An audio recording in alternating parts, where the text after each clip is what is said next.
Vou ver o meu tempo aqui para não extrapolar. Gravando. Bom, gente, então boa tarde a todos, né? A todos os alunos aí do Colégio Prevê Objetivo Marília, né? Alunos do primeiro, segundo, terceiro ano, curso pré-vestibular, né? É com muita satisfação que, em conjunto, estamos materializando esta atividade que partiu de um diálogo inicial com a Ana, ao qual aí, Ana, eu agradeço o convite, tá? E eu que agradeço. E você ter me chamado, em conjunto aí com o Rodilei, de estarmos realizando essa atividade interdisciplinar e multidisciplinar, né? Verdade. Tendo um tema mega atual, que são aspectos ligados à questão da mulher na literatura, na história e também na geografia. Né? Então, obrigado, Ana, formalmente aí. Eu que agradeço. Né? Eu entrei esse ano agora de uma forma mais efetiva, né? Na escola, antes com convívio em substituição, esse ano de uma forma mais afetiva, mais efetiva. E afetiva, né? E afetiva, lógico, em que eu quero também agradecer ao carinho dos colegas professores e, sobretudo, ao carinho dos alunos, à acolhida dos alunos, né? Infelizmente, tivemos aí um curto tempo de contato presencial, né? Mas ao longo aí de todo este ano letivo de 2020, né? Uma turma, as duas que eu tenho contato, né? O terceiro e o segundo, desculpa, o terceiro e o curso pré-vestibular, o meu muito obrigado pela acolhida, né? Pela afetividade que vocês tiveram e têm para comigo. Então, Ana, é sua palavra. Vamos lá, vamos começar então. Eu vou conversar um pouco sobre a mulher, a situação da mulher no Brasil, né? Fazer um apanhado sobre o período colonial. Vocês estão vendo aí, gente? Muito grande. Ficou bom? A situação da mulher, os mecanismos da mudança, né, do status da mulher dentro da sociedade. É lógico que eu vou enfocar mais o Brasil, mas eu quero falar um pouco sobre o período colonial, século XVIII, transição para a nossa independência, século XIX. Eu vou parar no século XIX, que é onde começa aí o romance, né, que o Rod vai comentar e abordar. Vamos lá, então? Vamos começar? Acho que tem alguém que está com o microfone aberto, está reverberando minha voz. Para a gravação, né? Eu ia pedir para desligar. Estou ouvindo o finalzinho da minha voz. Mas vamos lá. Então, como não é muito novidade o que eu vou falar, que durante o período do Brasil colônia, a mulher ela é vista como submissa ao esposo, ao marido, né? E esse ponto de vista e essa maneira de ver o papel da mulher na sociedade, a gente chama de patriarcalismo.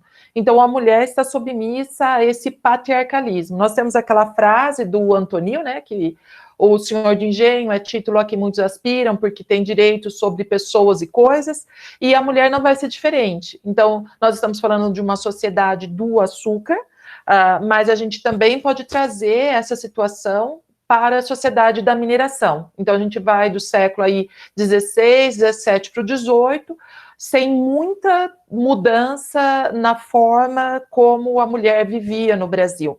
Se essa mulher for da elite, a liberdade dela é menor. Nós temos aí cronistas que passearam pelo Brasil e alguns deles comentavam como eles ficavam surpresos de ver que a mulher brasileira ficava trancada dentro de casa. E quando ela sai vigiada. As escravas, as libertas, né? E as pardas, que são as mestiças, né? Elas têm uma maior liberdade em termos de locomoção, de ir e vir, mas elas têm um outro tipo de prisão, que seria, no caso das escravas, o domínio do senhor, e no caso das libertas e das pardas, a situação de miséria. Então, muitas delas convivem, estão num casamento, no chamado casamento à moda da casa, né? Ou seja, casamento sem passar pelo crivo da igreja, porque ele era caro e era raro no Brasil da época colonial, devido à situação de miséria. Então, como elas não têm como se sustentar, elas permanecem casadas, né? E às vezes submissas a uma situação degradante de violência e tudo mais. Mas não era tão incomum uma situação que a gente acha que só existe hoje, que é a mulher sozinha que cria os seus filhos. A doceira, rendeira, né? A mulher que presta serviços em algumas estalagens, como passadeira, não era tão incomum assim. A mulher decidir viver sozinha e criar os filhos sozinha, mesmo numa condição, muitas vezes, de miséria. Algumas delas abandonadas, né? O marido vai viver com outra e ela fica cuidando dos filhos. Entre o século XVIII e o século XIX, a gente tem uma mudança de mentalidade dentro da Europa. Essa mudança de mentalidade tem muito a ver com os ideais do iluminismo. No Brasil, essas ideias do iluminismo chegam relativamente rápido, né, como a gente vê, por exemplo, na Inconfidência Mineira, né, ou na Conjura Baiana. Ideias sociais que estão circulando na Europa chegam aqui muito rápido, porque a partir da mineração a gente tem aquela elite que vai estudar, fazer o seu curso universitário lá em Portugal. E eles trazem consigo essas ideias, e elas acabam se filtrando na sociedade, né? Como uma ideia de uma filosofia que é europeia tem a ver com o jeito que a mulher vive aqui. É porque, apesar da pessoa não ter contato direto com essas ideias são filtradas pela conversa, pela discussão dentro da sociedade. E um consenso é que a mulher ter uma atividade pública não é correto. A mulher ter uma profissão não é bem visto. Se a mulher é pobre, é porque ela tem que se sustentar. Mas uma mulher que tem uma certa condição, o marido não vai deixar ela trabalhar fora, não vai deixar ela numa convivência com outras pessoas, né? Então, a gente tem reflexos dessas ideias aqui, mas elas não conseguem ser implementadas, né? Principalmente no final do 18 para o começo do 19, e quando a gente tiver a nossa independência, esse debate vai ficando mais forte, né? E eu já explico por quê. Então, uma frase muito comum da época, que é atribuída ao Gregório de Matos, né, pelo menos nos livros de história, mas alguns historiadores falam que não é, na verdade, dele, é que a mulher deve mais à panela do que à janela. E é muito mal vista a mulher que não fica dentro, ela fica dentro de casa olhando para fora, né? Então, isso é muito mal visto, elas são chamadas de janeleiras, e isso não é positivo. Não é o nome que a mulher gostava de ter. Ser uma janeleira é uma coisa muito pejorativa. Então, você cuida do seu ambiente interno, não fica olhando para fora, né? Então, essa vida interna da mulher parece que fecha todas as portas e parece que você tem um controle total sobre essa mulher. Principalmente, né, vou voltar a falar, a mulher da elite, mas não é bem assim. Por que não é bem assim? É porque a igreja, ela tem um papel na época colonial, porque muitos tribunais são da igreja, né? Muitos dos tribunais são da igreja, e a igreja, ela tem o direito de fazer uma vistoria na vida social. Uma frase muito comum, um dizer muito comum, são os trópicos do pecado, né? Por quê? Porque o pessoal não se casa oficialmente aqui no Brasil, né? Então a igreja já fica com aquela cisma do brasileiro por causa disso.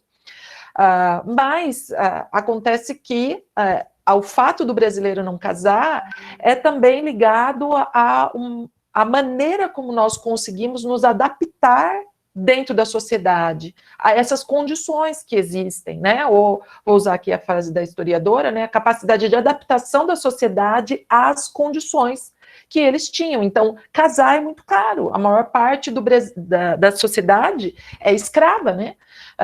E a parte liberta, mas que é mestiça, que é parda, ela vive na miséria, né? Então, ela não tem também como bancar esse casamento. Então, os padres vêm para investigar e muitas vezes eles vêm por causa de denúncias. E qual é o problema? Essa mulher que fica fechada em casa e que toda vez que ela vai e volta, ela é vigiada, ela acaba tendo caso com o padre, né? Então, a igreja ela deveria fazer o papel do policiamento da mulher e, às vezes, é ali justamente que se perde totalmente o controle. E isso é muito comum. O mais comum que os historiadores contam é com as mulheres novas, né? Justamente aquelas que a elite deveria casar. E quando vê, ela está se relacionando com o padre. Tem cada história, uma mais louca que a outra. Mas, vamos lá. Essas ideias que vêm com o iluminismo, e principalmente se firmam no século XIX, elas têm que bater alguns pensadores que já existiam. Por exemplo, o Hegel fala que a mulher que trabalha deixa de ser mulher. Então, a vocação natural do sexo feminino seria viver para o lar, para a família, para criar os filhos, né? No século XIX, nós temos um historiador, o Michelet, que ele é muito importante para a construção da história como nós entendemos hoje, e ele idealiza a mulher, como é normal na historiografia do romantismo, né? Ele idealiza, então a mulher é a rainha do lar, a mulher é um anjo, né? A mulher é uma deusa, mas essa idealização, ela também é uma recusa de se ver a condição da mulher como um ser humano. É um caminho difícil chegar até a mulher na condição humana. Ela acontece através da educação. Por quê? Porque se cria também a ideia de que a mulher é a responsável pela educação dos filhos e o país se forma através da educação das crianças. Então, é dessa maneira que a mulher vai chegar no mercado, vamos dizer assim, que a mulher vai ter a possibilidade de ir para um curso regular, começar a estudar, né? E a primeira profissão vai ser a profissão de professora, justamente. No início, apesar da ideia estar presente, essa construção demora para acontecer. Então, as primeiras professoras são estrangeiras, né? E o governo tenta até criar escola para as mulheres, mas é um para e passo, né? Para e passo, é aos poucos. O governo brasileiro é muito famoso por ter a verticalização, né? Mas por ter estadania, que nem o pessoal da história fala, mas é muito complicada a aceitação social, né? E aí as primeiras escolas que a mulher pode frequentar são as escolas normais. E ainda muitas delas são ligadas à formação de professoras ou às artes manuais. A ideia de que o desenvolvimento do lar depende da educação da mulher torna a profissão de professora como uma continuação da função de ser mãe. Eu ouço isso até hoje. Eu ouço isso até hoje. Estou vivendo no século XXI, trabalhando no século XXI, mas... E essa ideia é uma construção do século XIX. Mas a ideia ainda é que a mulher deve ser mais educada do que instruída. E tem muito conselho de padre e até conselho de direção de escola, porque a menina lê demais, né? Essa menina está lendo muito, não pode ler tanto assim. Tem um outro dizer que eu não coloquei aqui, a mulher que lê muito não casa. Ela se torna difícil de se lidar, né? Então, o Código Civil, ele vai ser reformulado no comecinho do século XX, né?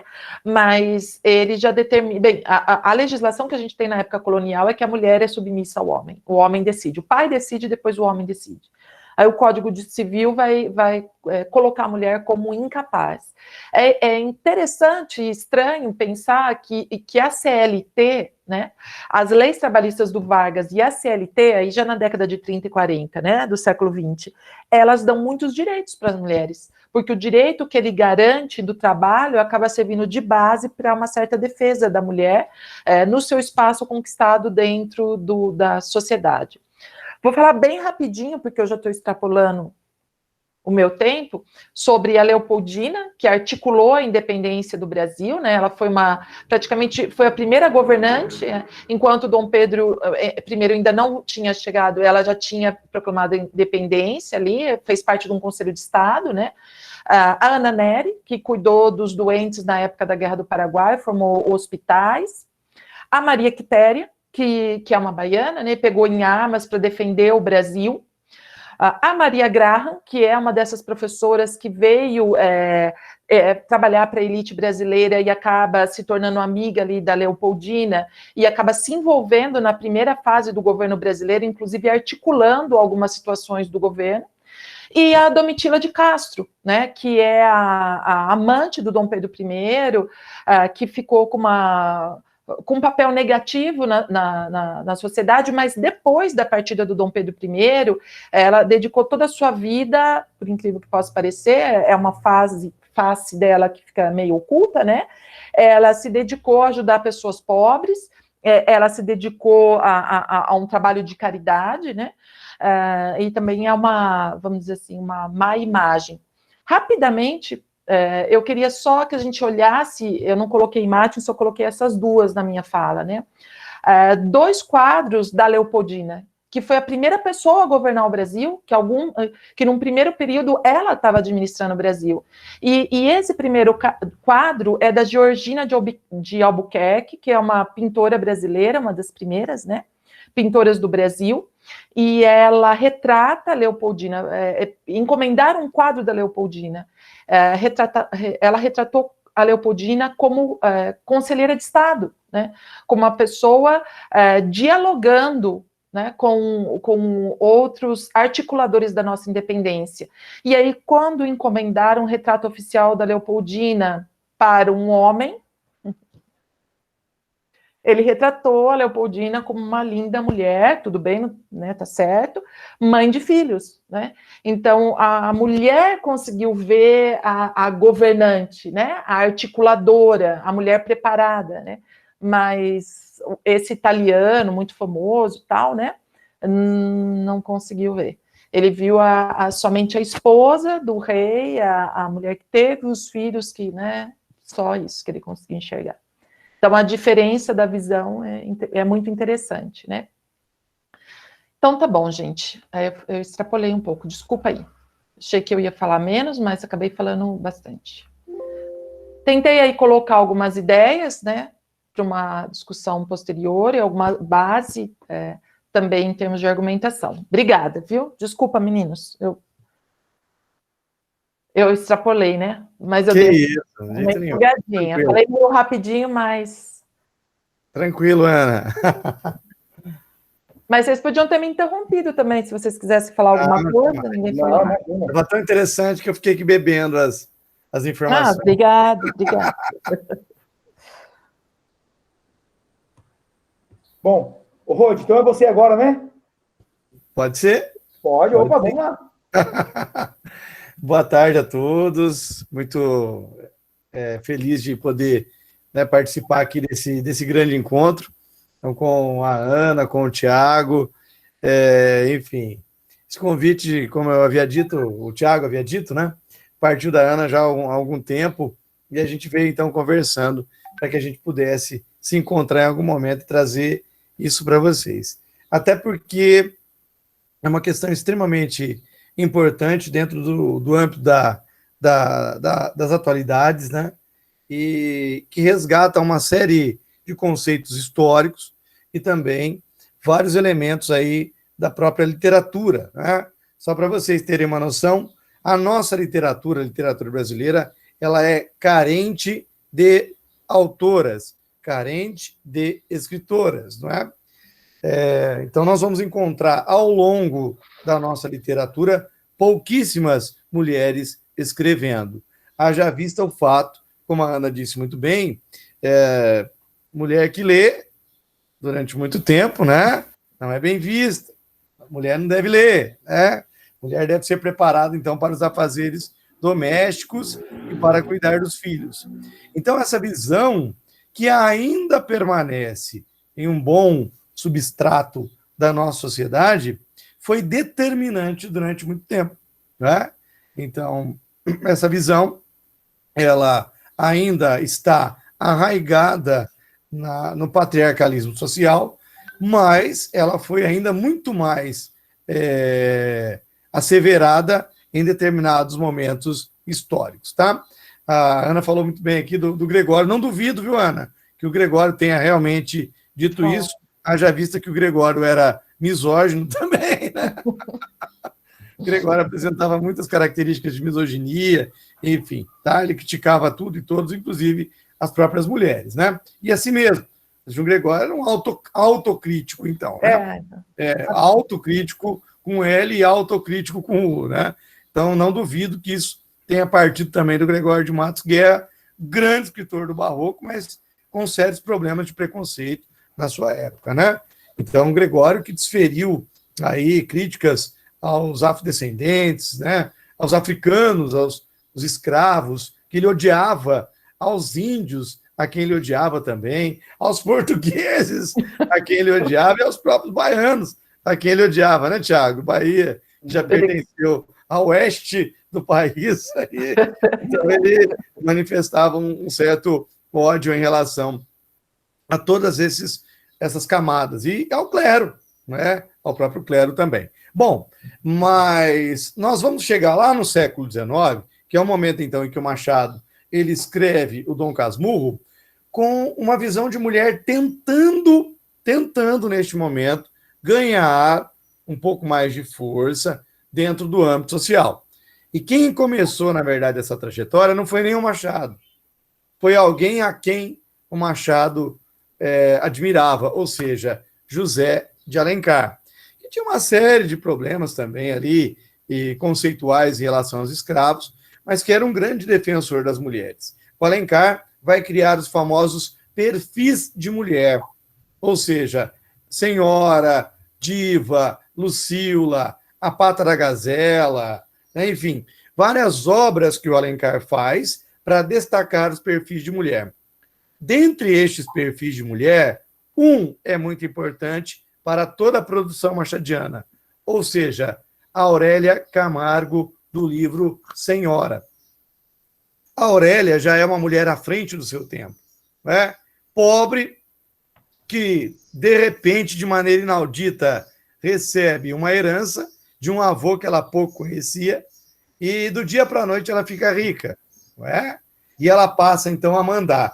Porque antes ela perdeu o noivo, Fernando Seixas, porque ela não tinha o dote necessário para pagar a ele, então o Seixas ele vai aceitar o dote da Adelaide Amaral, né, que é quem paga o dote para ele, e depois que a Aurélia fica rica, a Aurélia vai lá, cobre o dote, paga o dote, vai se casar com o Fernando Seixas, mas sem manter nenhum tipo de relacionamento, então, dentro do casamento.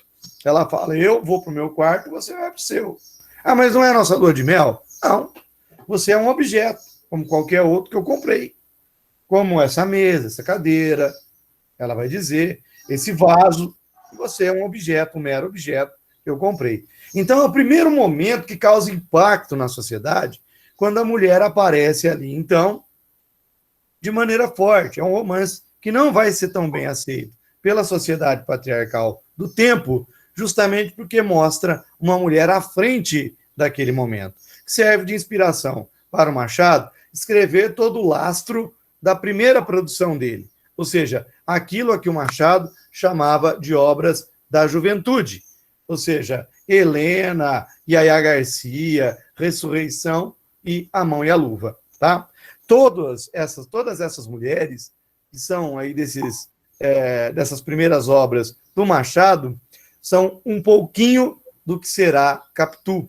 Já são, então, um laboratório para o Machado para a construção da grande personagem feminina da obra dele, que é Capitu. Né? Bem, enfim, vamos lá. Obra Dom Casmurro, vou projetar aqui para a gente. Alguns dados importantes. Como eu disse, não dá para a gente ver tudo, né, gente? Como a Ana também ressaltou aqui. Infelizmente, não dá para a gente ver tudo, mas eu vou ressaltar, então, alguns aspectos aí da obra para vocês, mas, sobretudo, no que tange a personagem feminina, tá? Vamos lá, então. Vocês conseguem ver aqui? Ai, que bonito. Opa! Vocês conseguem ver aqui, né? Então, tenho aqui o famoso olhar de Capitu, né? Muito bem, tá aí. Bom, a obra que pertence ao realismo, já o Machado já havia, então, fugido do aspecto realista, não é? Já havia escapado, aliás, do aspecto romântico, já havia escapado do romantismo. Machado que nunca aceitou a denominação de autor romântico, muito embora ele tenha começado ali, junto ao romantismo, seguindo os passos do Alencar, que além de ser amigo, era, na verdade, uma grande referência para o próprio Machado também, né? Enfim, nós temos aí dentro do realismo uma maior objetividade, uma análise do cotidiano, enfim, mas no Machado nós temos a importância dada à ironia. A ironia é uma marca fundamental da obra machadiana, que é uma forma dele analisar os caracteres sociais do seu tempo, tanto os masculinos quanto os caracteres femininos, né? Muito bem, está aí Machado, de origem humilde, né? Nasceu lá no Morro do Livramento, mulato, epilético, teve apenas os primeiros estudos e um autodidata, não é? Sabia falar muito bem línguas estrangeiras, conhecia muito bem o inglês, o francês, o alemão e até mesmo um pouco de russo, não é? Então, grande Machado de Assis, considerado nosso maior escritor brasileiro de todos os tempos aí. Foi funcionário público de carreira, né? Machado, ele tinha, então, trabalhava como fazer valer a lei do ventre livre, só para vocês terem uma ideia, né? O Machado, ele recebia, então, todos os dias ali documentos acerca de escravos que poderiam ser alforriados, né? A partir da lei do ventre livre e também da lei do sexagenário, não é? Muito bem. Foi amigo do Manuel Antônio de Almeida, funcionário do Manuel Antônio de Almeida, aprendiz do Manuel Antônio de Almeida, que escreveu a obra Memórias de um Sargento de Milícias, fundador da Academia Brasileira de Letras aí, né? Como eu disse para vocês, há essa primeira fase chamada de romântica, que o Machado não aceitava, que durou de 1864 até aproximadamente 1878.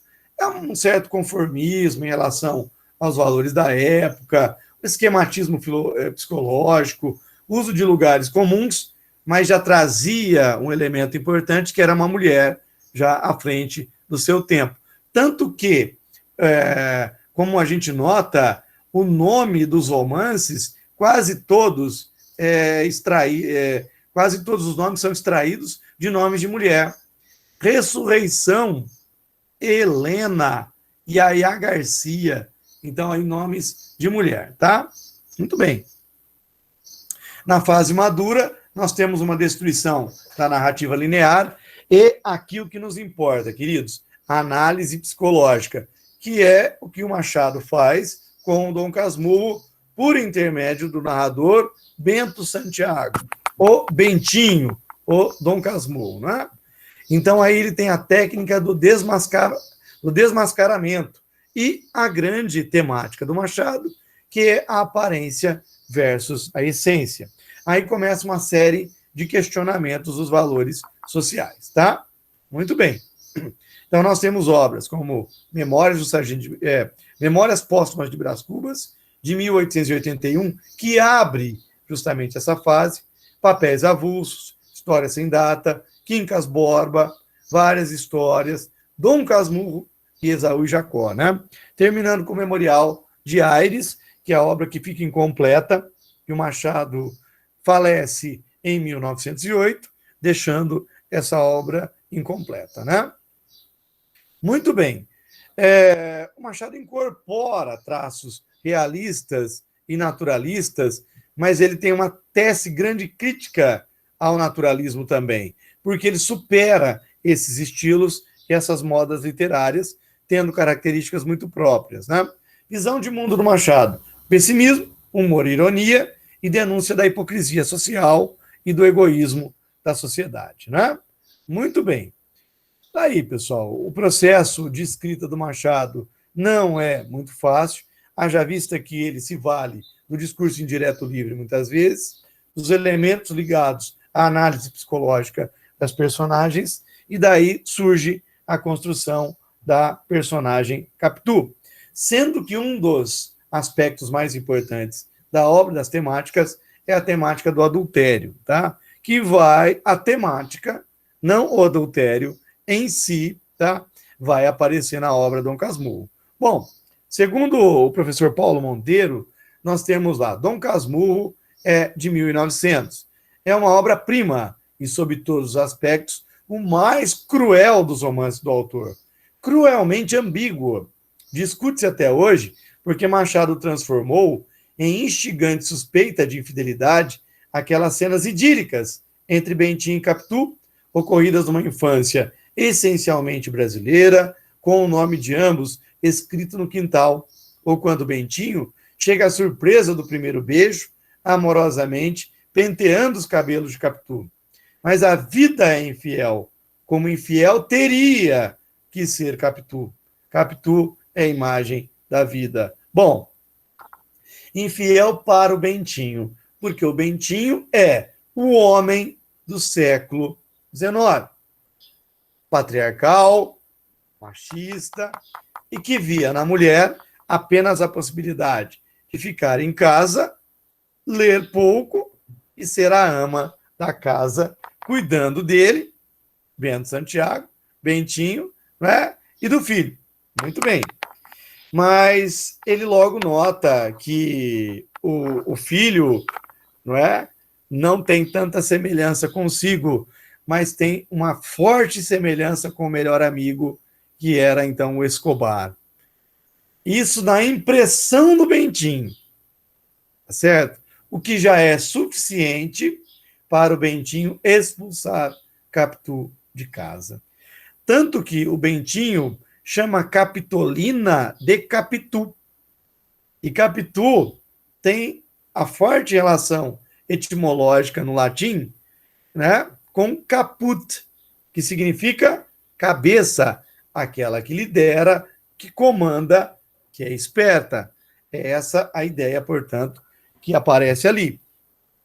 Mas não devemos nos esquecer, como diz muito bem o José Guilherme Melchior, que a construção da personagem da Capitu se dá por uma personagem como Bentinho, narrador da história, que é um proprietário de escravos, rentista do século XIX, machista, patriarcal.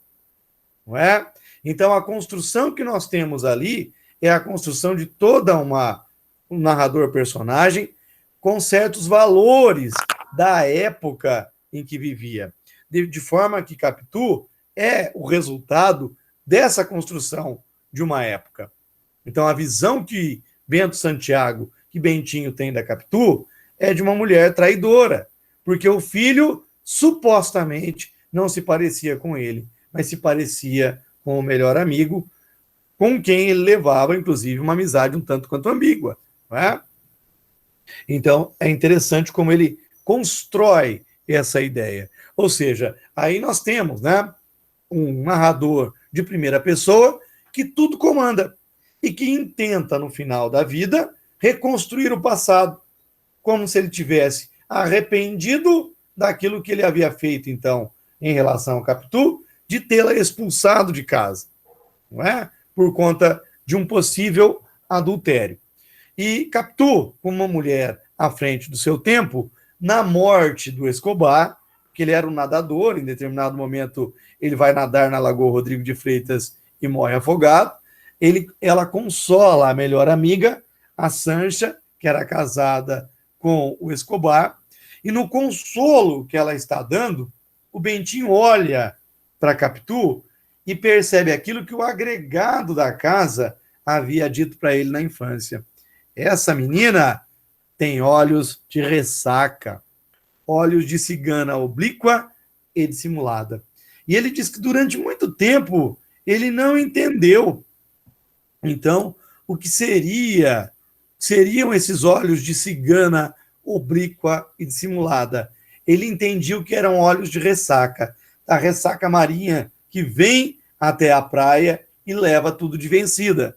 Ou seja, ele se sentia atraído por Capitu. Mas a moral da época, a moral burguesa do tempo, o impediu de aceitar as outras visões acerca da Capitu. Tanto que no final da vida ele vai dizer: agora eu entendo o que seriam olhos de cigana oblíqua e dissimulada, porque ele aceitou a ideia patriarcal do agregado da casa, não é? Do José Dias, de que Capitu seria uma traidora. Ele aceitou essa ideia, não é? De que toda mulher é uma víbora, uma cobra, e que em determinado momento vai picá-lo, não é? Vai destilar o veneno sobre ele. Então, daí toda a construção que o Bentinho faz dessa personagem, que é ambígua e que nem ele mesmo consegue aceitar de todo, devido ao fato de que, no final, ele não consegue reconstruir toda a história, e a Capitu se sai como uma personagem extremamente à frente do seu tempo, porque justamente ela é dúbia, é uma personagem ambígua, e o Bentinho não tem poder sobre ela, nem para construí-la narrativamente. Então, isso é o interessante, não é? Então, apesar da tentativa da reconstrução da Capitu por intermédio de uma personagem narradora como Bentinho, uma personagem machista, patriarcalista, né, enfim, ele não consegue reconstruir, porque Capitu estava à frente dele. Capitu era mais do que aquele mundinho em que ele vivia. Capitu representava as mulheres que estavam à frente do tempo. Não é? Muito bem. A Capitu é o centro do enigma. Então, a construção do enredo se dá com base em fatos ou marcas linguísticas que revelam e negam possibilidades. E daí o reporte que o Machado de Assis faz nesse romance em relação ao Otelo. E não é por nada, né, pessoal? Na peça shakespeariana Otelo, a personagem feminina que também é acusada de traidora, ela, na verdade, não era traidora, não é? Então, o Otelo é enganado pelo melhor amigo, não é? Suposto melhor amigo, Iago, que o engana dizendo que ela o havia traído. De uma certa forma, e simbolicamente, julgo eu também, quando me perguntam, que o Bentinho teria sido enganado, simbolicamente, pelo Escobar, que imageticamente o havia feito pensar que o filho, Ezequiel, se parecia com ele, e não com o Bentinho. Não é? Então, de forma que paira ali uma dúvida, tá certo? Que não é sanada pelo autor e que o leva à angústia de viver sempre com esse enigma em mente da possibilidade da traição. Por quê? Porque ele queria fazer valer um espírito do tempo, ou seja, uma moral burguesa que enxergava na mulher o esteio familiar. Não é? Que deveria cuidar do marido, cuidar do filho e ficar em casa.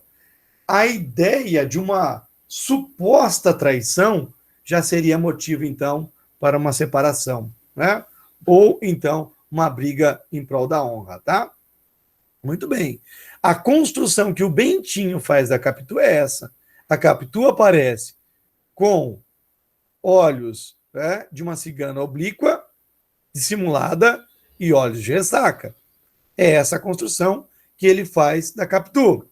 O Bentinho, por outro lado, é um indivíduo inseguro, muito carola e indeciso.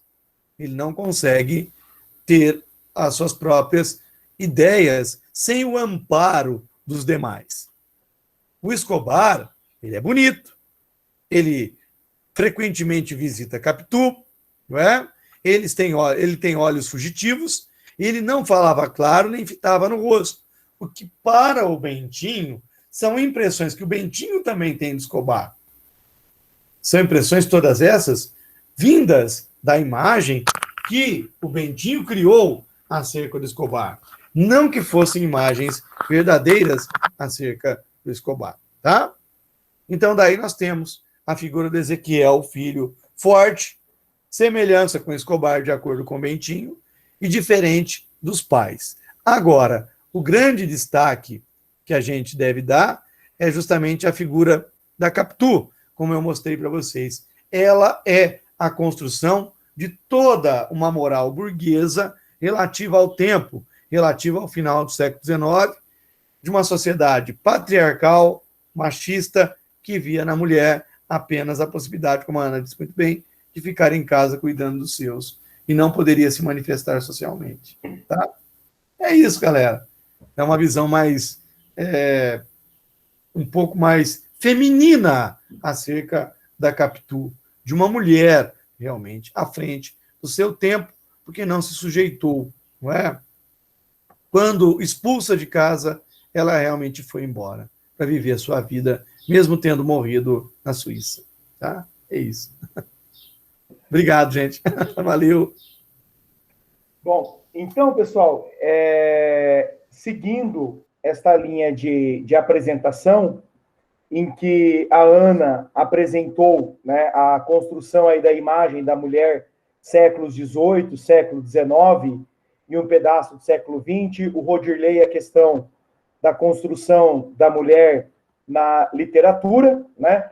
Eu estarei trazendo aqui agora, então, alguns dados estatísticos, né, referente à temática da mulher no século XXI, né? À luz da geografia dos estudos de gênero, uma área que muito cresce, né, na geografia e com muita frequência também aparece em vestibulares, né, na forma de gráfico, tabelas, né, como também fragmentos de jornais, fragmentos de notícias, né, e aí exige do aluno, né, o conjunto de habilidades para a leitura e a interpretação daqueles números numa análise de uma realidade, né? Então, ante a este contexto e as falas apresentadas, tanto pela professora Ana, como também pelo professor Rode, eu vou aqui trazer alguns dados estatísticos, certo? Há algumas questões de números mesmo, né? Ligados aí à questão da mulher. Bom, vocês enxergam bem aí? Dá para visualizar bem? Rodirley? Ana? Enxergam aí? Perfeito, Ti. Então, Perfeito. beleza, então. Então, vamos lá. A geografia da mulher no Brasil, né? Estatísticas e indicadores. Bom, abordar temáticas voltadas à questão da mulher no Brasil contemporâneo é, antes de tudo, né, adentrar em um campo de dados e debates de grande importância, visto que, apesar das leis tratarem homens e mulheres como detentores dos mesmos deveres, dos mesmos direitos, é muito comum nos depararmos com realidades que desconectam, né, estas questões da realidade, né, da legalidade. Infelizmente, o machismo, o patriarcalismo, muitas vezes, né, se manifesta em diversos momentos do nosso cotidiano, seja de forma velada, seja de forma escancarada. E eu falo que para efetivamente nos tornarmos uma sociedade justa quanto aos efetivos gozos dos direitos e deveres, indistintamente, né, do gênero, do credo, da identidade étnica, da orientação, da faixa etária ou de qualquer outro fator, é fundamental conhecermos a realidade, né? E é exatamente neste contexto que eu apresento aqui órgãos que foram retirados de fontes oficiais, como o IBGE, a CEPAL, que é a Comissão Econômica para a América Latina, como também de outros canais jornalísticos de alta confiabilidade, para podermos visualizar na forma de números esta realidade que eu confesso a vocês que na realização dos estudos para a montagem desta apresentação e conversando com a Ana, o quanto os números, eles assustam, né? E quando observamos e buscamos traduzir esses números na realidade daquelas mulheres, das pessoas que vivem, né, estes números, o quão sombrio e o quanto ainda temos que avançar, né? Então, aqui, quando fazemos uma comparação, né, quando a primeira tabela aqui, estruturas econômicas, a participação em atividades produtivas de acesso e acesso a recursos. Então, nós temos aqui tempo dedicado de pessoas e ou afazeres domésticos, né? Horas semanais. Homens, 10,5 horas. Mulheres, 18,1 horas, certo? Ou 18 horas,1. E aqui já dá para a gente perceber, né?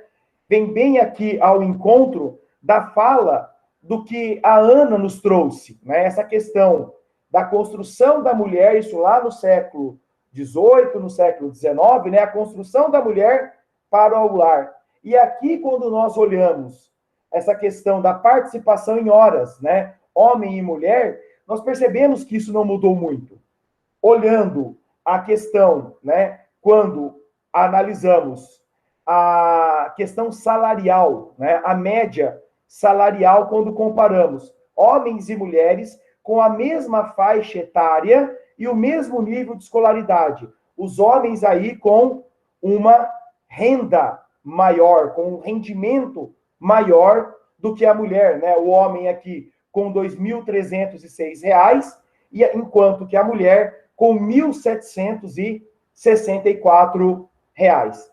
Por uma coincidência, né, da proposta com uma matéria que eu estava assistindo num canal chamado Málaga TV, um canal espanhol, eles estavam debatendo, né, a criação de uma lei na Espanha, tá, que obrigou que toda empresa pública e privada estabelecesse de uma forma pública, certo? Os salários para demonstrar que homens e mulheres não viessem a ganhar de uma forma diferente. Ou seja, foram feitas leis para que obrigasse, né, que não houvesse mais diferença. E aí a gente começa a ver também o quanto que essa questão patriarcal ela está presente nas sociedades, né, latinas, não só aqui enquanto latino-americana, mas também a latino-europeia, citando esse exemplo, em que precisamos de ter uma lei para exigir a igualdade, como se a igualdade não fosse uma questão humana, né? A participação da mulher na vida pública e tomada de decisões.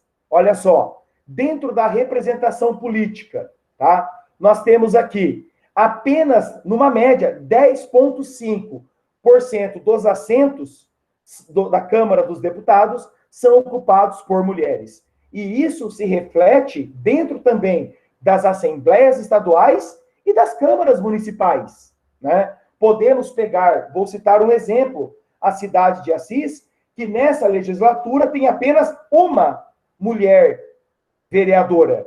Na legislatura passada não tínhamos nenhuma mulher enquanto eleita, né? E a atual presidenta ou presidente da Câmara Municipal de Assis, salvo meu engano, ela é a primeira mulher a ocupar esse cargo. Ou se não for a primeira, é a primeira depois de muitos mandatos. E aí, entrando na questão dos cargos gerenciais, né? Quando nós olhamos a proporção de participação, né? No caso das mulheres, com uma participação significativamente menor do que as dos homens. Enquanto que nós temos 62,2% dos cargos gerenciais sendo ocupado por homens, no caso das mulheres, esse número, então, fica em 37,8%, né? quando nós olhamos aqui a taxa de fecundidade em adolescentes, na região norte, 85,1 por mil, na região nordeste, 64,9 por mil, no centro-oeste, 55,6 por mil, sudeste, 45,4 por mil, e na região sul, 45,6 por mil. Aqui já nos traz também uma outra possibilidade de análise, né? Quando nós olhamos as regiões, né, de menores ou piores indicadores socioeconômicos, quando, por exemplo, comparamos o IDH, a taxa de escolaridade, né, disparado, as regiões norte e nordeste são aquelas que apresentam os piores números. E esses piores números, de alguma forma, eles também acabam contribuindo, né, para esta maior taxa de fecundidade na adolescência. Quando olhamos ali, números bastante distintos, quando pegamos a realidade das regiões norte e nordeste e comparamos com as realidades, né, das regiões centro-oeste, sudeste e sul, que são as regiões aí com indicadores socioeconômicos melhores ou com menor abismo social, com mais acesso aos meios de informação, de formação, como também de enfrentamento e prevenção a situações não desejadas, certo? Quando nós olhamos aqui, né, essa tabela à nossa esquerda, em que traz a presença feminina em Câmara Baixa ou no parlamento, né?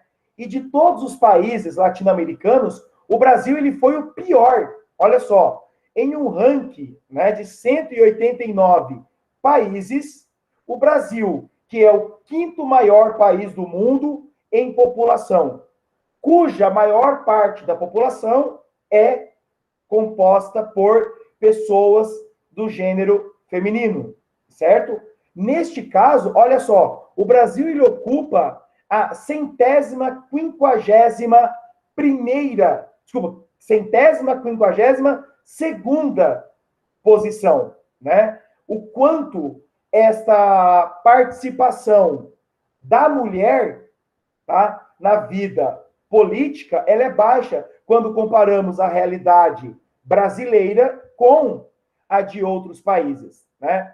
E na tabela ao lado, quando vê o ranking por igualdade de gêneros, vemos que o Brasil também aparece numa situação muito pouco confortável. Em 135 países analisados, o Brasil ele ocupa a posição 82, né? Ou seja, nós estamos aí na última posição entre os países latino-americanos quando nós olhamos a questão da igualdade de gênero. E aí vem a importância de debatermos o quê? 3 conceitos que com muita recorrência aparecem em textos, incluindo textos de geografia, que é o machismo, o feminismo e o feminismo, né? O machismo é o termo que vai fazer referência ao entendimento / comportamento / práticas conduzidas por homens que se entendem numa condição de superioridade em relação à mulher, certo? Práticas estas que se materializam desde a violência, como também na concessão de oportunidades diferentes, ou até mesmo de uma forma muito velada, seja na forma de, entre aspas, deixar isso muito claro, piadas, frases prontas, clichês, né? E o machismo, ele se representa e se materializa também na forma inversa, quando nós falamos da expressão feminismo, que seria, digamos assim, a versão feminina do machismo. E exatamente nessa conjuntura é que vem emergindo o chamado feminismo, que é a luta inicialmente iniciada por mulheres, mas que hoje também conta com o apoio de homens, cuja finalidade é a equidade entre gêneros, e não a ideia da superioridade de um em detrimento de outro, como os dois anteriores apresentam. Então, quando você estiver aí construindo uma questão dissertativa ou precisar aplicar o significado desses três termos no entendimento de um enunciado em uma questão pré-vestibular, já fica aí, né, em quais circunstâncias os mesmos são aplicados, né? E aqui eu trago uma sequência de dados, né, nesse caso aqui, tirados da agência Senado, então, mais uma vez, dados oficiais, que tem por finalidade apresentar questões ligadas à violência doméstica. Então, nós temos aqui, em 2011, 13%, certo, das mulheres foram agredidas por ex-companheiros. Em 2019, este número saltou para 37% das mulheres relataram que tinham sofrido algum tipo de agressão, certo? Lembrando que a agressão, ela não se dá tão somente na forma física, mas ela se materializa de diferentes formas, certo? Sendo que muitas delas não deixam sequelas físicas, mas deixam sequelas emocionais que são tão ou mais danosas como ocorrem com as sequelas físicas. Vejam vocês, 27% das entrevistadas já sofreram algum tipo de violência doméstica ou familiar e 82% das mulheres entrevistadas acreditam que a violência doméstica aumentou. E esta questão da violência doméstica, nós não temos ainda os dados de 2020, porque eles ainda, né, nós ainda nem terminamos 2020, mas várias pesquisas já mostrando que a questão do confinamento social, né, por conta das imposições das autoridades decorrentes das exigências, né, da situação de pandemia que nós estamos enfrentando, tenha contribuído para, certo? Um aumento desse número. Então, muito provavelmente, os números ao término de 2020 serão ainda piores do que estes de 2019 e 2011, que já são horríveis, né? Um outro dado aqui, 7 a cada 10 mulheres, né? Das 10 mulheres, de cada 10 mulheres agredidas, melhor dizendo, 7 sofreram a agressão antes dos 29 anos. E 60% das mulheres entrevistadas, certo? Conhecem alguma outra mulher que sofreu algum tipo de violência, certo? Dentre estas, incluindo a violência sexual, que seria o ato não concedido, né? O ato forçado, certo? Então, nós temos aqui, olha só, 78% das mulheres, certo? Já disseram que sofreram algum tipo de assédio na rua, né? Esse assédio que vai desde a abordagem direta, certo? Como da abordagem indireta, por meio do olhar ou por meio de falas degradantes, nojentas, asquerosas, tá? 37% das jovens tiveram relação sexual sem camisinha por insistência do parceiro, certo? Tá? Insistência aqui podem praticamente entender meio que, entre aspas, quase que uma imposição, né? E 9% das mulheres já foram obrigadas a fazer sexo quando não estavam com vontade, né? 30% dos homens e 20% das mulheres concordam que garotas que usam decote e saia curta estão se oferecendo. Misericórdia de Deus. Olha o dado aqui para refletirmos. 20% das mulheres também dizem, acreditam que roupa é um fator que, entre aspas, justifica um homem agredir. E desses homens, 30%. Meu, o que é isso? Tá? Mas são dados para vocês terem uma ideia. Tá? Depois, olha aqui, a questão da visão machista. E uma visão machista que, nesse caso, se sobressai, inclusive, na mulher. Olha aqui, 68% dos jovens consideram incorreto, tá? Uma mulher ir para a cama no primeiro encontro. 48% dos rapazes dizem achar errado a mulher sair sozinha com os amigos, sem a companhia do marido, do namorado ou do, entre aspas, né, ficante. E essa foi uma pesquisa feita pelo Instituto Avon, tá? Chamado A Violência contra a Mulher.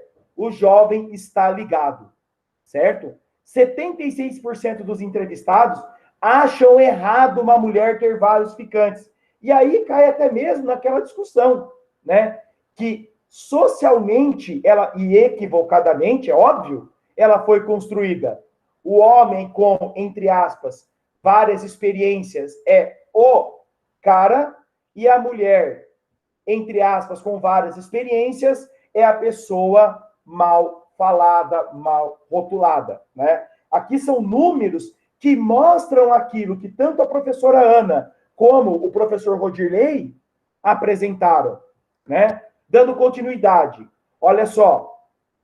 Homens abordando mulheres na rua de forma desrespeitosa, tá? Então, nós temos aqui um dado, né, que revela essa questão.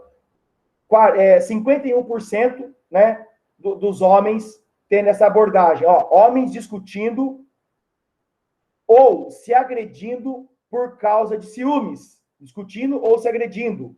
44%. Mulheres sendo agredidas pelos companheiros. 37%, dos quais 41% branco, 28%, 41% negros, 28% brancos, tá? Homens humilhando, certo? Já flagraram, né? Homens dos entrevistados que flagraram homens humilhando, xingando ou ameaçando suas companheiras. 46%, certo? Mulheres da vizinhança sendo ameaçadas por companheiros.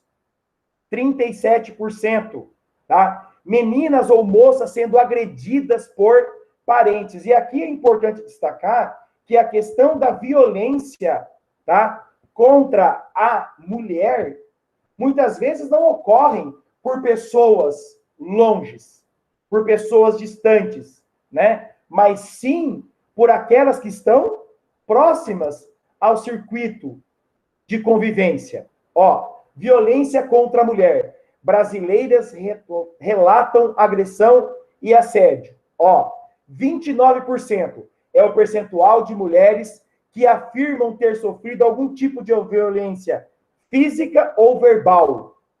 40% é o percentual de mulheres que dizem ter sofrido, olha só, terem sido vítimas de assédio, algum tipo de assédio, tá? E esse assédio se dá como? Comentários na rua, comentários desrespeitosos no trabalho, assédio físico no transporte público e a abordagem agressiva na balada, né? Aquelas abordagens abruptas em que um cidadão chega abordando, pegando, né? Entrando em contato físico com a outra mulher. E nesse caso, olha só, vejam vocês, apenas 2% da população nunca ouviram falar da Lei Maria da Penha, né? Lei esta aí criada, certo? Com a finalidade de materializar, institucionalizar uma ferramenta de defesa, de proteção à mulher. Então, nós temos aqui mais alguns dados. 7 em cada 10 entrevistados acreditam que a mulher sofre mais violência dentro de casa do que em espaços públicos, certo? Depois, só trazendo aqui alguns dados para não me estender muito. Para 86% das mulheres, para 86% dos entrevistados, as mulheres passaram a denunciar mais os casos de violência após a Lei Maria da Penha. Então, muito deste aumento da violência que foi retratado aqui, ó, nesse dado, provavelmente não é que a violência aumentou. A violência ela já existia. O que, felizmente, nós estamos tendo e precisamos ter cada vez mais, né, é a denúncia destes casos de violência para os órgãos oficiais competentes, certo? Olha só, 13 mulheres são assassinadas por dia no Brasil. A taxa de feminicídio, olha só, no Brasil, 4,8 para cada 100 mil mulheres. A quinta maior taxa do mundo, certo? 7 assassinatos são praticados por pessoas próximas e poderiam ser evitados, né? E aqui nós temos a escalada do crime no Brasil.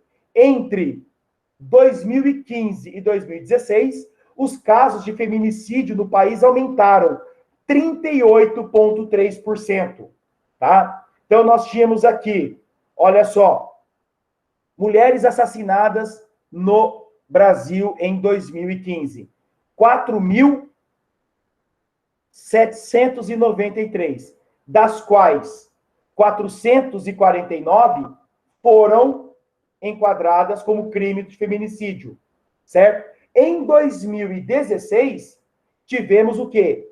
Um aumento, certo? De 9,4%, que era em 2015, para 13,5% em 2016. Mas o que é a lei do feminicídio, né? A lei do feminicídio define o crime como assassinato de uma mulher causado por violência doméstica ou que tenha como fundo o menosprezo, a discriminação da condição feminina. A sua motivação principal é o fator de a vítima ser mulher, certo? E no caso da América Latina, além do Brasil, México, Chile e Argentina também já possuem leis como esta. Que, no nosso caso, vale a pena destacar que o feminicídio é um agravante dos casos de homicídio, certo? E quais são as causas, entre aspas, certo? Mais recorrentes para a ocorrência do feminicídio. Então, nós temos separação recente do casal ou pedido de rompimento, ciúmes, sentimento de posse ou machismo, discussão, motivos financeiros ou outras razões, certo? Nesse caso aqui, o ápice da mortalidade se dá aos 30 anos, e lembram vocês que eu falei, a maior parte das mulheres sofrem violência antes dos 29 anos. Daí a questão, se a violência, né, não for denunciada, se o silêncio se perpetuar, esta realidade tende a aumentar, porque é uma escalada da agressão verbal para a psicológica, da psicológica junto com a física e da física para a agressão letal, certo? E em 88,8% dos casos, o autor do feminicídio foi o companheiro atual ou ex-companheiro. Então, gente, é um tema super, hiper, ultra, mega polêmico e, ao mesmo tempo, atual e necessário. E para que nós tenhamos condições de enfrentá-lo, A primeira coisa é a adoção dos 3 pilares. Vontade de querer resolver o problema. Preparo para resolver o problema. E atitude para a resolução deste problema. Que não é uma questão das mais fáceis, não é uma questão das mais simples, mas que exige de nós a ruptura do silêncio, a ruptura do medo, certo? E, principalmente, a existência de um Estado forte, com instituições fortes, garantidora dos direitos e segurança às mulheres, para que não tenhamos mais a recorrência desses fatos tão trágicos, tão danosos à nossa sociedade. Desculpa ter me alongado, Ana, Rodirley, mas são dados preocupantes. E essa violência ela está mais próxima de nós do que muitas vezes imaginamos. Dados preocupantes mesmo. Como eu comentei com você, Ana, informalmente nas nossas conversas pelo WhatsApp, na preparação deste momento, né, conforme esses dados foram surgindo, foram sendo encontrados, foram ganhando cara, conforme essa realidade que nós já sabemos que ela é trágica, Rodi, foi ganhando números, né, eu comecei a ter uma intensificação de um sentimento de ânsia. Mas é inaceitável.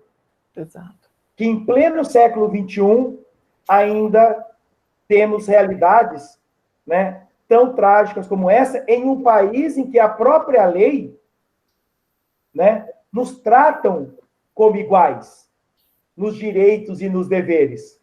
Mas vemos uma diferença abissal, né, entre a realidade e a teoria. Eu comecei aqui falando justamente da pouca quantidade de escritoras no país. Por que isso, né? Justamente porque elas não podiam escrever, elas não podiam participar do mundo cultural, não é?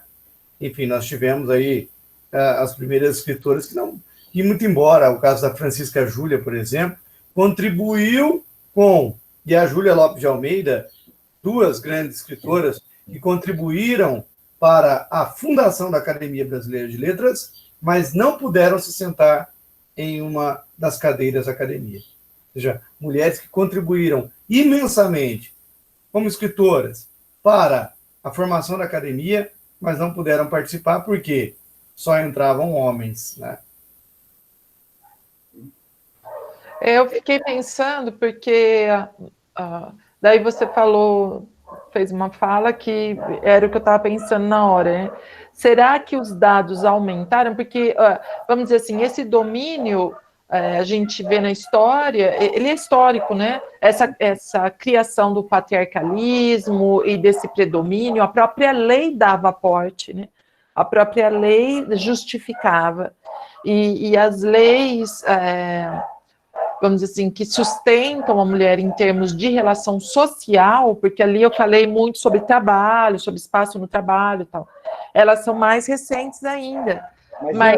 Mas será que a violência aumentou por causa de ou é como você falou, as denúncias aumentaram? Então, isso eu fiquei pensando na hora que você estava falando. Eu, particularmente, Ana, eu acredito que esses números, não é que eles aumentaram, eles passaram a ser mais publicizados por meio das atitudes das denúncias e dos próprios veículos de comunicação, que hoje permitem maior agilidade, mobilidade, flexibilidade e publicização dos fatos.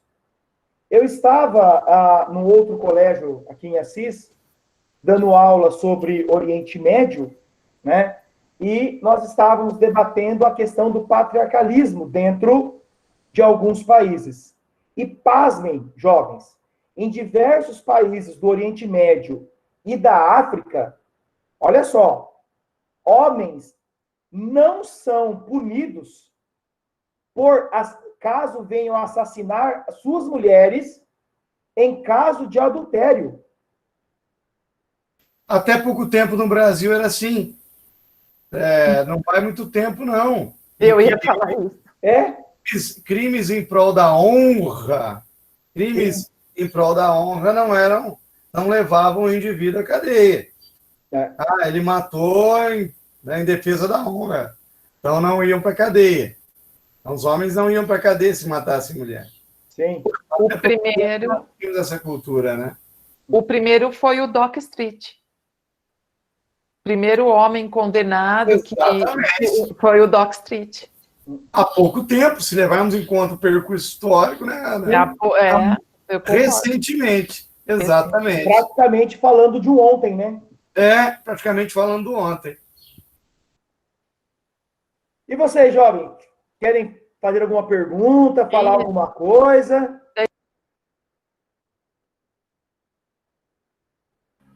Vamos lá, gente. Comentários. O seminário é para vocês.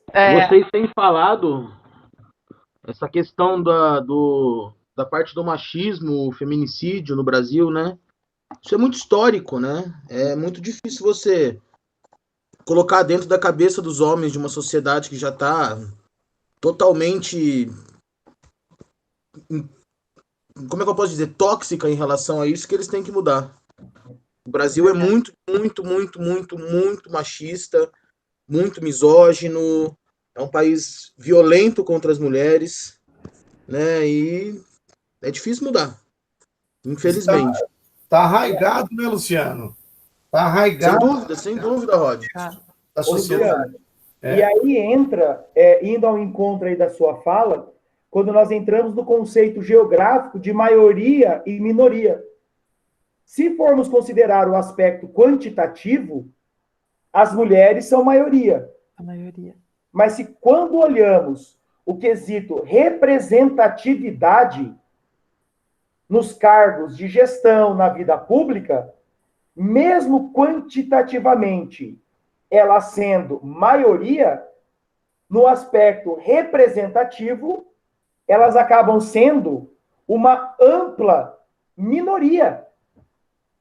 Né? E isso Sim, sem dúvida. É muito de uma questão cultural, que você, de uma forma muito sábia, levantou.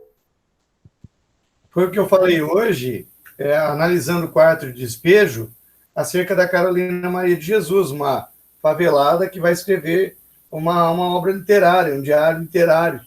Cadê o lugar de fala, né? O espaço de fala da mulher? Simplesmente não existe. Sendo que eu tenho pouquíssimas mulheres participando da vida pública brasileira, onde está essa representatividade? Para falar a verdade, mesmo as mulheres sendo maioria, nossa sociedade ainda é muito patriarcal. Então, nossa sociedade vê nos homens aqueles que conseguem, que vão liderar o país, ou que vão ser um representante político, ou que vão ser um representante dentro da própria sociedade. É difícil a gente conseguir, como você mesmo falou, numa sociedade que está arraigada, toda essa parte desse machismo, desse patriarcalismo, é muito difícil você conseguir mudar isso. Mesmo as mulheres sendo maioria, que eu acho muito errado. Porque, via de regra, se a gente vai ver no mundo inteiro aí, as políticas, as mulheres, quando elas chegam a um cargo de importância política, via de regra, elas fazem um governo muito melhor que os homens. Muito mais social, muito mais voltada para políticas para a própria população e não somente voltadas para políticas para as mulheres, né? Então, são excelentes governantes. Um exemplo é a governante da Nova Zelândia, né? Governante que soube melhor lidar com a questão da pandemia. Foi uma governante que teve uma reeleição com uma quantidade maior em relação ao segundo colocado. Então, eu acho que as mulheres, quando elas entram na política e quando elas têm essa chance de serem eleitas, elas têm um desempenho muito melhor do que os homens. E, via de regra, elas são menos corruptas que os homens também. E entra o caminho para o alcance dessa igualdade, querendo ou não, passa obrigatoriamente pela educação. Que quando nós temos uma educação inclusiva, transformadora, libertadora, né, como nos apresentava, né, nos apresenta, né, apresentava por já falecido, mas Paulo Freire, o papel libertador da educação, né, quando as pessoas adquirem consciência de sociedade, né, essa importância do partilhar, essa importância do nós ser maior do que o eu. Tem um trabalho, né, feito pela Michelle Obama, mulher do Barack Obama, e eu encontrei isso também muito na fala de historiadoras, né? Eu concordo com elas como mulher. Eu penso que o caminho para isso está numa educação de autoestima da mulher. Não é só a consciência do homem, é a mãe. É a mãe que educou esse homem também. Essa mãe tem que ter um outro ponto de vista. Essa mulher dentro da sociedade tem que ter um outro ponto de vista que parte de uma autoaceitação. A Mary Del Priore, que é uma boa parte da base do que eu fiz, que ela é a grande sumidade em história da mulher no Brasil, né? Ela fala isso, o maior machismo é o das mulheres, as mulheres têm que parar de ser machista com elas mesmas, também tem esse ponto. Eu não culpo só os homens, eu vejo muitas vezes neles, né, assim, em certos atos, a forma de entender que a mãe também ajudou Então tem muito esse problema. Tudo bem, o pai passa, lógico, eu entendo, mas eu concordo também, mas também tem o papel da mãe como educadora, da mãe como... Eu acho que tem esse outro lado também. Mas eu vejo, Ana, nessa geração mais jovem, em que, inclusive, nós convivemos, nós na condição de professores, mas convivendo com os nossos alunos, certo? Uma geração mais plural, uma geração mais tolerante e uma geração mais aberta. Sim, com certeza. Que não vem com tão intensamente com aqueles padrões. O que é de homem, o que é de mulher, tarefa masculina, tarefa feminina. Eu penso que não existem coisas, o que é de mulher e o que é de homem. Eu falo que existem coisas que são humanas, que são certas e que não são certas, mediante as leis. Historicamente, sim, se a gente for pensar em termos biológicos, essa função foi determinada pela situação biológica da mulher, gerar o filho e cuidar dele. Mas como nós vivemos uma sociedade que tem muita máquina, né, e máquinas dentro da nossa casa, ajudando a gente a fazer as tarefas, então esse papel que seria de preservar, né, vamos dizer assim, o filhote, né, do grupo, preservar a continuidade do grupo dentro da sociedade industrial, ele perde muito da sua necessidade. E a gente criou um sistema de escolas, a gente criou um sistema de amparo, de creche, que ajuda a mulher a ter filhos e também ter a possibilidade de trabalhar, né? Mesmo porque hoje, para você montar uma família e você conseguir manter, né, os seus filhos bem educados e tal, você precisa que o homem e a mulher trabalhem. Nós estamos numa sociedade assim, então eu fico meio abismada esses dados que você passou, né? Mas eu sei que eu estou falando uma coisa que parece absurda, mas eu me sinto à vontade de falar porque eu sou mulher, né? Eu penso que tem que ter um trabalho em cima das meninas, tem que ter um trabalho em cima dessas jovens, de autoestima, né, de geração para geração, para elas também se colocarem dentro da sociedade e transmitirem isso para frente, né? Mentalidade, bom, eu estou falando aqui por causa da minha formação de história, né? Mentalidade é longa duração.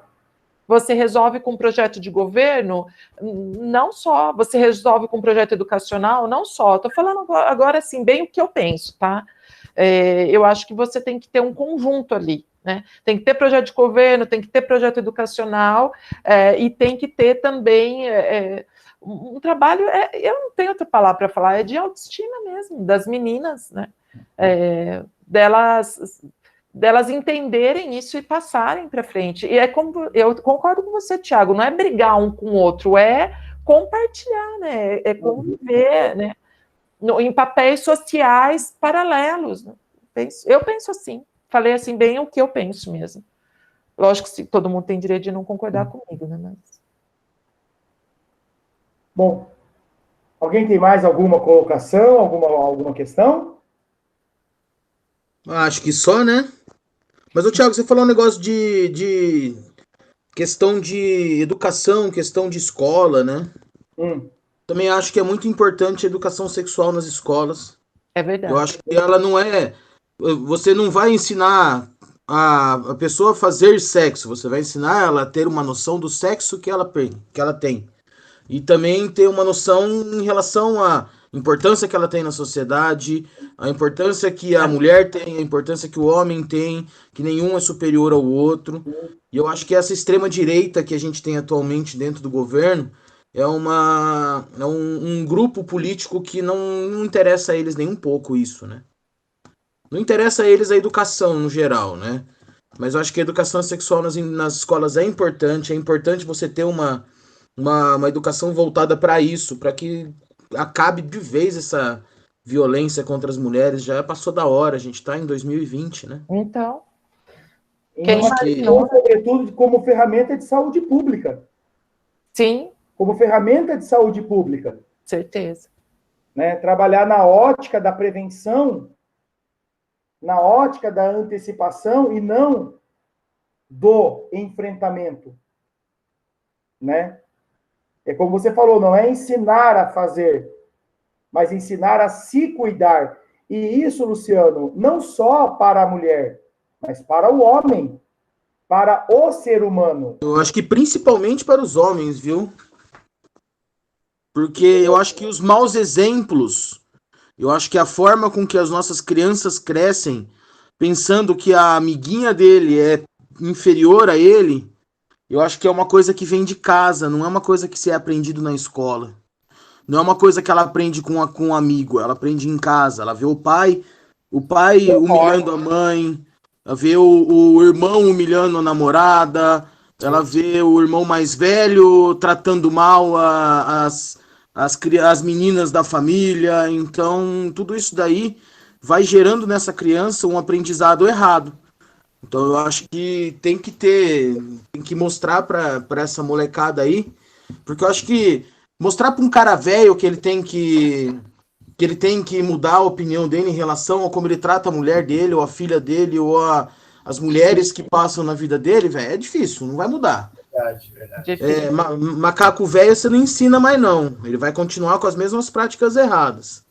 Como diria aquela expressão um pouco chula, mas pau que nasce torto nunca se endireita, né? Um cara que tá desse jeito, ele já não vai mudar mais, não. O cara tem 60 anos de idade, você não vai conseguir mostrar pra ele que ele vai ter que tratar a mulher dele com respeito. Porque pra ele, a mulher dele é inferior a ele, ela tem que ser subserviente a ele. Ponto final.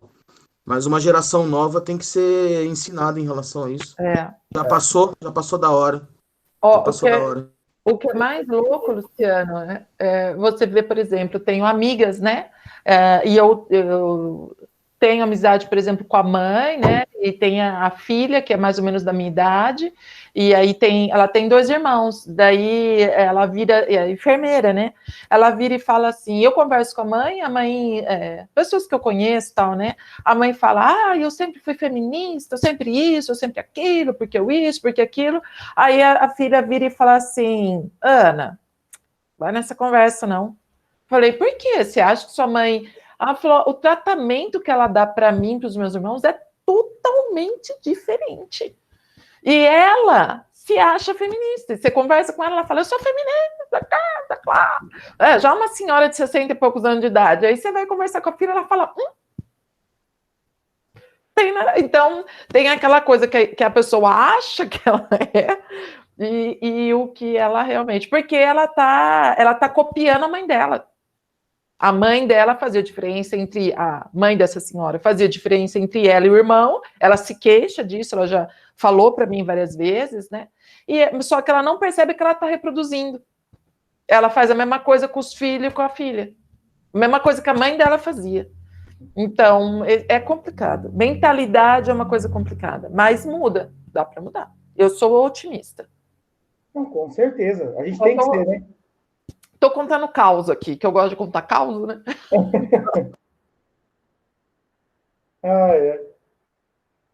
Bom, mas podemos encerrar, então? Podemos, para mim, podemos. Tem alguém que tem alguma dúvida mais aí, pessoal? O pessoal do terceiro foi embora porque está fazendo prova, né? Uhum. Alguém quer perguntar alguma coisa? Quer falar alguma coisa, pessoal? Vamos ali. Acho que tranquilo, gente. Foi Tranquilo? uma boa aula, uma excelente aula. Obrigada, Luciana. Obrigada pela participação de todos vocês. Eu acho que é um tema importante, tem que ser sempre abordado, porque as mulheres deveriam ter um papel muito mais importante na sociedade do que tem agora. Eu tenho certeza que ela seria muito melhor. Com certeza. Tenho certeza disso. Quero deixar aqui meu agradecimento aos 2 cavalheiros que gentilmente aceitaram meu convite, resolveram entrar nessa comigo. A sua menina, né? Muito obrigada. Um pedacinho de bacon. Eu chamo ela assim. Muito obrigada mesmo de vocês terem se dispuseram a vir e fazer, abraçaram. Obrigadão, viu? Olha o pai babão aí, ó. Esse daí é o mais. Cadê? Olha o babão. Põe na frente da câmera que eu não estou vendo o seu bebê. É o pai preto. É Sofia. Vocês 2 são meninas, né? Vocês 2 são meninas. Legal. Então, beleza, então, gente. Gente, mas nós que agradecemos pela aula, viu? Muito obrigado, Luciano. A gente sabe que numa atual época como essa, tá tudo muito difícil, muito complicado. E a gente ter uma aula bacana dessa, a gente pode discutir, conversar, sempre é muito importante, sempre é muito bom. Realmente. Que bom que vocês gostaram. Obrigado, gente. Um beijo. Tchau, obrigadão. Tchau. Beijo. Tchau, gente. Bom final de semana para vocês. Bom final de semana aí. Falou. Beijão. Beijo.